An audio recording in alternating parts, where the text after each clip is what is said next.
came from Vegas. It's like 120 degrees or something, and then I come out here, it's like it's cold.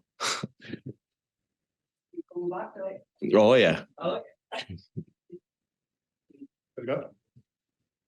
Hey Matt. What's up? Big night on Saturday. Daniel Weichel, how are you feeling? I'm feeling good, very good. I'm excited. You're obviously here this time last year. What were your memories? I know you lost tonight, but what was your experience of fighting in Dublin? One more time, that Irish accent is fucking me up. What was your experience of fighting in Dublin last year? I know it didn't go your way, but how did you find the crowd is crazy. Like, I think it's probably like the top 2 crowds I've ever fought in front of. Like, yeah. What was the first? I actually think the best crowd I fought in front of was in Denmark a couple of years ago, but it was a way smaller stadium, so it was more intimate. But like the Dublin crowd was crazy too. Probably the reason why I thought Copenhagen was good is because it was home court advantage, right? Obviously, Daniel's one of the most experienced fighters around. What are your thoughts on him as an opponent? Man, he's a legend. That's why I called him out. I know I've been talking some shit, and I've said this before, but it was mostly to reel him in. I've been wanting to fight this guy since I almost became a pro. He fought in Denmark when I was 10 years old on a fight card I was live watching back in 2004. So it's pretty cool getting to fight him. And he's like all round good like fighter. He fought who's who, and like if you look at his track record, that's like the type of record you would want to have when you retire. He's really the anybody, anytime, anywhere, and I respect that a lot. Very good. Just behind you, we've got 2 guys in the poster, Pedro and Pico. Aaron Pico, what are your thoughts on that fight? I'll leave that to them. Fair enough. Man, obviously you're a top level jiu-jitsu guy, and jiu-jitsu is maybe becoming less and less relevant as a finishing method in MMA over the last few years.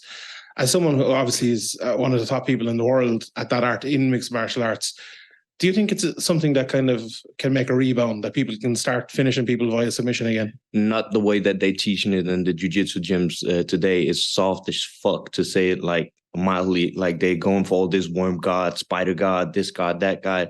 Like the old school way, like Henso and Hickson did it. Like get the takedown, get on top, get to mount, punch somebody in the face and choke people. That's how it works in MMA. But this soft shit where they like butt scoot to each other and try to get each other's foot, that shit don't fly in MMA. So when you get slapped, that don't work. That's probably the answer I wanted. Yeah. Is that something that you've kind of looked at your game and like you need to do that? Is it more aggressive? Is aggression the thing that you need maybe while using your jiu-jitsu? No, I think you got to be smart. It's like always position before submission. And usually if you get the submission, it's because the opponent kind of quit on you, especially in MMA. In jiu-jitsu, it's more like scrambly. People open up more for position, but MMA guys are better at getting up. And that's actually a thing. I think it's a major flaw in today's jiu-jitsu schools, that they emphasize way more on submissions than positions. If I have my position correct, you'll never get me in a submission. And it's like, it's kind of like the same as if I just go in and teach you how to knock somebody out. But if I don't put you in that space where I can put it on you, it don't matter. So, yeah. Do you think a large part of that is because of the way fights are judged these days? And obviously, if you hold position and you aren't going for submissions or aren't landing big shots, you're not scoring as heavily. One more time, again, the Irish accent. Sorry. So do you think jiu-jitsu has changed in MMA because of the way fights are judged these days? No, I don't think so. I think it all goes back to the jiu-jitsu schools. They're soft. It's simple as that. When you look at ADCC and all that stuff, none of them goes for like for the wrestling. It's just, I'm gonna sit down, I'm gonna scoop with my butt towards you. No, that's not a fight. If they want to make jiu-jitsu great again and make it great again in MMA, they should start giving minus points for jumping guard. If your guard is that freaking good, you get a minus point. And I bet you then they'll stop jumping guard. Do you think jumping guard in MMA is something that should be brought back more to be more aggressive? No. Actually, it's funny because I'm good on the ground, but I actually really think jiu-jitsu is soft. I actually don't like it. It's weird to say, especially how it is today. I really don't like how jiu-jitsu, like how the tournaments and how they call it fights. How can it be a fight when nobody's getting slapped? That I don't understand. Like, I really don't like how the jiu-jitsu is today.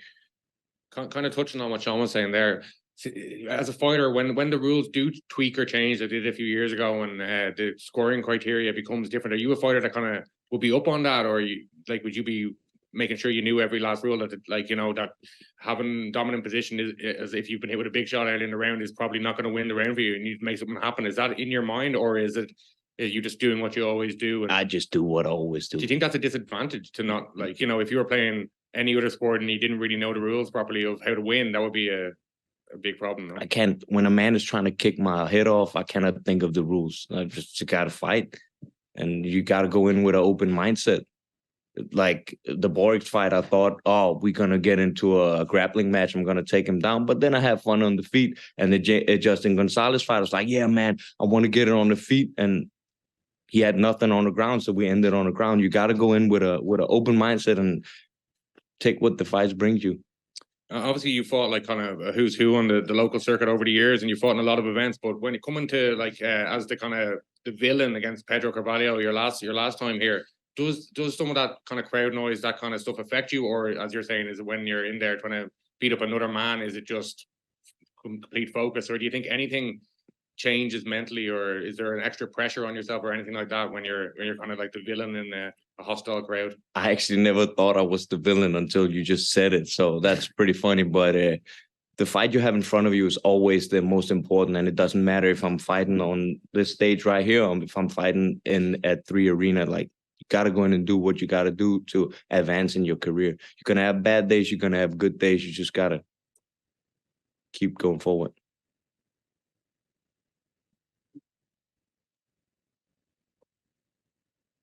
So Daniel's always very exciting. Like, he always brings a fight to you, Would you rather win in a very dominant way, or would you rather have one of those fights that everyone is talking about at the end of the night? It's back and forth. Yeah, that's a tough question for me, because, you don't get paid for overtime or what you say. So if I can go in and get him out of there real quick and barely get touched, of course you got to be smart and use your fight IQ, but deep inside and like all down to my nuts, I want to have a Gaddy Walt type of fight. But if I can make it easy, he's a legend. Of course, it's not going to be easy, but if I can make it easier, then of course I will do that. What do you think? How important is your legacy in Denmark for you? To be honest, I don't give 2 shits about Denmark. They're dumber than these, what do you call this, when it comes to fighting. The casuals, I don't give 2 shits about. For me, it's about getting respect from the people that I looked up to, the fighters that I looked up to when I was coming up, and from the young guys that is coming up now to be looking up to me. The casuals, they don't know their ass from their elbow. So, yeah. Is that part of the reason why you moved to Vegas as well? Or? No, it's because that's where the best training is. And that's where, if you bump into the best training partners, it's like the Mecca of fighting. Yeah. Yeah. I'll see you there soon. Yeah. Yeah. Santiago. I'm Matt. Hello from Amsterdam. Thank you for the time. Matt, you were very vocal about wanting to fight against Weichel after your excellent performance against Gonzalez. And it seems like Weichel was for a short while not responding. Here we have the fight. Did you always had a feeling Bellator would make this fight at some point anyway? I don't know if I had a feeling, but I was on it right after my last fight. I was like, I want to fight this guy, and yeah, Bellator made it happen, and I'm super grateful for making this fight happen and giving me this opportunity. So yeah, that's super cool. So Extreme Couture is an amazing spot right now with champions all over the place, and a lot of strong contenders as well, like yourself, Jeremy Kennedy. The list just goes on, but how did your camp go for this fight? And can you feel it in the gym that the excitement level is very high? The excitement level is always very high in Extreme Couture. Like, there's a bunch of crazy dudes in that gym. Need I say more than Sean Strickland? But the camp has been going great. I'm injury-free and ready to go. Patrick.